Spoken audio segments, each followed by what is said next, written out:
folks, and welcome back to another episode of Pinal Prep Spotlight, brought to you by 911 Air Repair, your local air conditioning expert specializing in maintenance, repair, and new installations. We're back. That means we are still going. We still have, at the moment, 2 playoff teams still in it for baseball and softball. Florence plays on Tuesday. They are hosting Buckeye Odyssey Institute. If they win, they will play again on Saturday. That is TBD. The game still has not been played. So we're going to talk about, once again, the game we do know. Kind of sound like a broken record here at this point, but that's just how the scheduling works out with the tournament games and when we film. So we are talking about Santa Cruz softball. Santa Cruz softball is our only team so far that has advanced from the first round. We had about 5 teams play on Saturday. Unfortunately, many of those teams lost.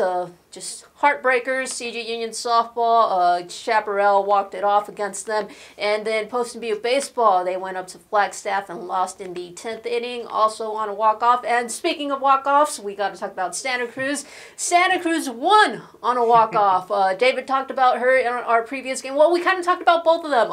Aaliyah Bajorquez, she got on base in the bottom of the 7th. And then Tatiana Reyes came up with a big swing, a 2-run home run to defeat Kingman Academy 5-3. So now that sets up our Thursday game for the quarterfinals, and it is the Dust Devils. They will be playing against number 1 Eager Round Valley. This is the 5 p.m. game. It's a neutral site at Papago Softball Complex.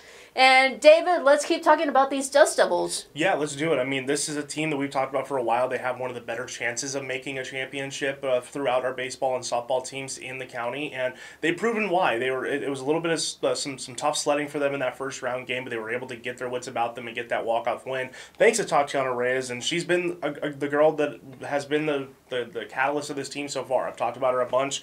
Batted over 500 this year. She's done a really solid job for them, and it's just going to continue to kind of improve so far throughout the year, and it all has to come together in this game specifically. Going up against the 1 seed against Round Valley, they're going to be a tough opponent, but the thing is, Santa Cruz is used to these opportunities. They have been to the neutral site games and the neutral site rounds of the tournaments for the past few years now. They've done well recently, but it just comes down to where does the wall come? Where do they finally hit that wall, and where do they finally kind of get that competitive game? And this is going to be it for them. They have to play a perfect game in order for them to really advance here. The defense has to be solid. The pitching has to be locked down. The offense has to get going. It has to be a perfect game for them in order to get through here. I think they have a good shot here, but it's just going to come down to, can they have that really solid, tight game and keep a really strong team, limited to their offense here. So it's going to come down to good coaching, and it's going to come down to everything coming together for this team. I hope it does, but we'll just have to wait and see here. Should be a good game regardless. I'm excited for Thursday.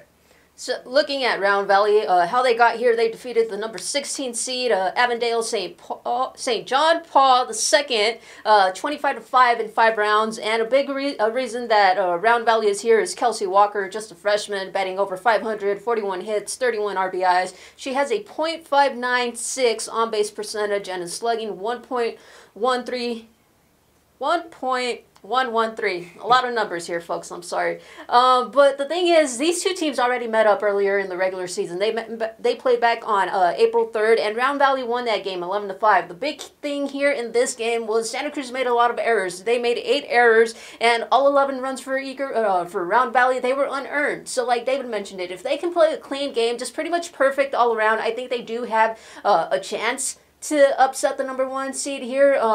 They out-hit Round Valley in that regular season game, and just like I mentioned, errors were a factor here. Errors has kind of been a story for some games for Santa Cruz here, so we're just going to have to wait and see just what team shows up, and can they finally get it done. These quarterfinal games have kind of been the Achilles heel.